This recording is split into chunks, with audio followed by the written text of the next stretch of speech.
आज बात राज्यपालों की नियुक्ति को लेकर करते हैं, क्योंकि राष्ट्रपति भवन की ओर से एक प्रेस रिलीज जारी किया गया, जिसमें 13 राज्यों और 13 राज्यों को लेकर राज्यपालों की नियुक्ति कर दी गई है।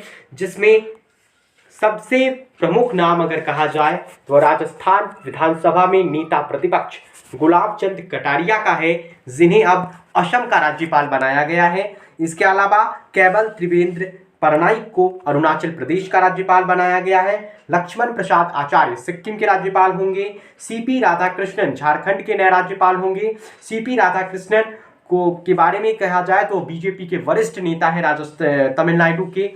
शिव प्रताप शुक्ला हिमाचल प्रदेश के नए गवर्नर होंगे। शिव प्रताप शुक्ला वर्तमान में राज्यसभा सांसद हैं और भारतीय जनता पार्टी के कद्दावर नेता की सूची में वो आते हैं। मुख्य सचेतक भी वो भाजपा के रह चुके हैं। जैसा कि मैंने बताया कि गुलाब चंद कटारिया असम के गवर्नर नियुक्त किए गए हैं। फिलहाल वे राजस्थान विधानसभा में नेता प्रतिपक्ष की भूमिका है। न्यायमूर्ति अब्दुल नजीर को आंध्र प्रदेश का राज्यपाल बनाया गया है। दिलचस्प ये है कि ये 40 दिन पूर्व ही रिटायर हुए थे, सेवानिवृत्त हुए थे। अयोध्या केस और नोटबंदी जैसे प्रमुख फैसले सुनाने वाली पीठ के हिस्सा रहे हैं। आंध्र प्रदेश के राज्यपाल विश्वभूषण हरिचंद्र को छत्तीसगढ़ का राज्यपाल नियुक्त किया गया है। छत्तीसगढ़ के राज्यपाल अनुसुईया उइके को मणिपुर का राज्यपाल बनाया गया है। मणिपुर के राज्यपाल ला गणेशन को नागालैंड का राज्यपाल नियुक्त किया गया है। उन्हें नागालैंड का राज्यपाल नियुक्त किया गया है। बिहार के मौजूदा राज्यपाल जो निवर्तमान राज्यपाल थे फागू सिंह चौहान, उन्हें मेघालय भेज दिया गया है। और हिमाचल प्रदेश के वर्तमान राज्यपाल विश्वनाथ अलंकर को बिहार का नया राज्यपाल नियुक्त किया गया है। यानी बिहार के नए राज्यपाल होंगे विश्वनाथ अलंकर, जो निवर्तमान राज्यपाल फागू सिंह चौहान का स्थान लेंगे, जो चुनावी राज्य मेघालय के राज्यपाल बनाए गए हैं, जहां पर 27 फरवरी को मतदान होना है और 2 मार्च को मेघालय अपनी नई सरकार चुनेगी। उसे शपथ दिलाते हुए नजर आएंगे फागू सिंह चौहान। झारखंड के मौजूदा राज्यपाल जो प्रोफेसर रमेश बैस थे, उन्हें महाराष्ट्र का राज्यपाल नियुक्त किया गया है और ब्रिगेडियर बीडी मिश्रा को लद्दाख का उपराज्यपाल बनाया गया है। हम आपको बता दें कि महाराष्ट्र के मौजूदा राज्यपाल भगत सिंह कोश्यारी और लद्दाख के उपराज्यपाल का इस्तीफा जो उन्होंने दिया था उसे भी मंजूर कर लिया गया है। ये राज्यपालों की सूची जो आज जारी की गई है राष्ट्रपति भवन की ओर से एक प्रेस रिलीज के तहत।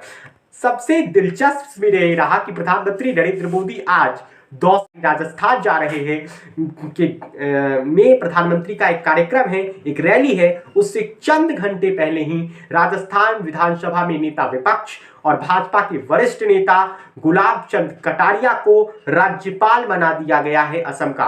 तो सवाल यह है कि उनकी जगह पर राजस्थान विधानसभा में नेता विपक्ष की कुर्सी कौन संभालेगा? क्या उपनेता प्रतिपक्ष राजेंद्र सिंह राठौर, क्या पूर्व मुख्यमंत्री वसुंधरा राजे इस कमान को संभालते हुए नजर आएंगी, या फिर कालीचरण सफार, नरपत सिंह राजवी का नाम भी इस लिस्ट में आगे बताया जा रहा है। इसके अलावा दलित नेता के तौर पर जोगेश्वर गर्ग और मदन दिलावर के नामों की भी चर्चा हो रही है कि क्या उन्हें राज्यपाल बनाया जा सकता है, उन्हें विधानसभा में नेता विपक्ष की जिम्मेदारी दी जा सकती है। क्योंकि राजस्थान में इस वर्ष विधानसभा चुनाव होने हैं, उससे पहले बीजेपी ने एक बड़ा दांव खेला है। यानी बीजेपी राजस्थान में एक बड़े फैसले की ओर बढ़ रही है। अचानक गुलाब सिंह चंद कटारिया जो राजस्थान विधानसभा के नेता प्रतिपक्ष थे, उन्हें असम का राज्यपाल नियुक्त किया गया है। बिहार के नए राज्यपाल के तौर पर राजेंद्र विश्वनाथ अलंकर बिहार के नए राज्यपाल बनाए गए हैं। अब देखना दिलचस्प होगा क्योंकि राजेंद्र अलंकर जो बने हैं हिमाचल प्रदेश के राज्यपाल, वह गोवा के विधायक और मंत्री रह चुके हैं। हिमाचल प्रदेश की राज्यपाल के तौर पर उनका कार्यकाल काफी अच्छा रहा है, इसलिए उन्हें राज्यपाल के तौर पर एक बड़े राज्य बिहार भेजा गया है। इसके अलावा भगत सिंह कोश्यारी जो विवादों में फंस जाते थे, उन्होंने जो इस्तीफा दिया था, उन्होंने कहा भी था कि उन्होंने प्रधानमंत्री से आग्रह किया है कि उन्हें राज्यपाल के पद से हटा दिया जाए। वह इस पद को छोड़ना चाहते थे, उनकी बात को मान लिया गया है। और झारखंड के जो मौजूदा राज्यपाल थे प्रोफेसर रमेश बैस, उन्हें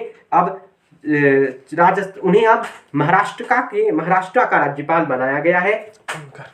आंध्र प्रदेश की जो मौजूदा राज्यपाल थे विश्वाभूषण हरिचंद, उन्हें छत्तीसगढ़ का राज्यपाल और तमिलनाडु बीजेपी के वरिष्ठ नेता सीपी राधाकृष्णन को झारखंड का नया राज्यपाल बनाया गया है। इसमें सबसे अहम और चौंकाने वाला कोई नाम है तो वह अब्दुल नजीर का है, क्योंकि वह 40 दिन पहले इसी साल 4 जनवरी को रिटायरमेंट हुए थे। रिटायरमेंट उनका हुआ था और उसके कुछ ही दिन के बाद वह आंध्र प्रदेश के राज्यपाल बन रहे हैं। नोटबंदी हो या फिर राम मंदिर जैसे फैसले को सुनाने वाली पीठ का वह हिस्सा रह चुके हैं। तो इसके क्या मायने हो ये है। इस बीच अब्दुल नजीर को, जैसा कि आप जानते हैं, उन्हें विश्वाभूषण हरिचंद, उन्हें छत्तीसगढ़ का राज्यपाल और तमिलनाडु बीजेपी के वरिष्ठ नेता सीपी राधाकृष्णन को झारखंड का नया राज्यपाल बनाया गया है। इसमें सबसे अहम और चौंकाने वाला कोई नाम है तो वह अब्दुल नजीर का है, क्योंकि वह 40 दिन पहले इसी साल 4 जनवरी को रिटायरमेंट हुए थे। रिटायरमेंट उनका हुआ था और उसके कुछ ही दिन के बाद वह आंध्र प्रदेश के राज्यपाल बन रहे हैं। नोटबंदी हो या फिर राम मंदिर जैसे फैसले को सुनाने वाली पीठ का वह हिस्सा रह चुके हैं। तो इसके क्या मायने हो ये है। इस बीच अब्दुल नजीर को, जैसा कि आप जानते हैं, उन्हें आंध्र प्रदेश का राज्यपाल बनाया गया। आज सुबह राष्ट्रपति भवन की तरफ से प्रेस रिलीज जारी किया गया है। प्रधानमंत्री नरेंद्र मोदी के दौरे से कुछ घंटे पहले राजस्थान में प्रधानमंत्री का कार्यक्रम था और राजस्थान बीजेपी के वरिष्ठ नेता, जो नेता प्रतिपक्ष थे, गुलाब चंद कटारिया, उन्हें असम का राज्यपाल बना दिया गया है। तो राजस्थान बीजेपी का नेता विपक्ष कौन होगा, इस पर हमारी नजर बनी रहेगी। क्या कोई नए नाम, क्या कोई चौंकाने वाला नाम बीजेपी लाएगी की घोषणा करती है, जिसके लिए बीजेपी जानी जाती है, या फिर वसुंधरा राजे, राजेंद्र राठौर जैसे चर्चित चेहरे, और सतीश पूनिया का क्या होगा, क्या सतीश पूनिया बनाए जाएंगे। और इन सब के बीच गजेंद्र सिंह शेखावत की सुरक्षा बढ़ाई गई थी। तो क्या गजेंद्र सिंह शेखावत, जो राजस्थान सरकार में, माफ कीजिएगा, भारत सरकार में जल शक्ति मंत्री हैं, तो क्या राजस्थान बीजेपी में उन्हें बड़ी जिम्मेदारी मिलने वाली है। इन तमाम सवालों का जवाब अभी आना बाकी है, लेकिन राजस्थान बीजेपी इन दिनों बड़े फैसले के मुहाने पर खड़ी है। देखना दिलचस्प होगा कि बीजेपी राजस्थान में अपना नया नेता प्रतिपक्ष किसे चुनती है। फिलहाल 13 राज्यों और केंद्र शासित प्रदेशों के लिए राज्यपाल और उपराज्यपालों की घोषणा कर दी गई है, जैसा कि हिमाचल प्रदेश के राज्यपाल को बिहार भेजा गया है। बहुत बहुत धन्यवाद।